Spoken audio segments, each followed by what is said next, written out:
घेऊन ते आंबेडकर इकाव माल एक तर महाराष्ट्रात केंद्र बोलतात का? हो सर नमस्कार. हो सर. मी राजकुमार सूर्यवंशी बोलतो, रिपब्लिकन सेना जिल्हा अध्यक्ष परभणी. हा बोला सर.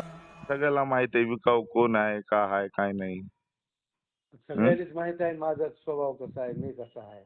हो ना. मग गेल्या वेळेस गंगाखेड विधानसभेला तुम्हीच विकल्या गेलात आणि तुम्ही आम्हाला आमच्या आंबेडकरांना विकल्या गेला म्हणताय, विकल्या जाणाऱ्या पक्षाचं मी तिकीट कधीच घेतलं म्हणताय. विकलो नाही आणि कधी मी नाही विकलो कधी.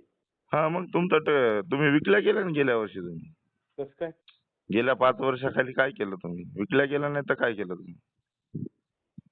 काय म्हणणं काय आहे आता तुमचं? म्हणणं काय, तुम्ही जाहीर माफी मागा ते पत्रकार परिषद घेऊन, नाहीतर आंबेडकर समूह सोडणार नाही तुम्हाला, हे लक्षात घ्या तुम्ही.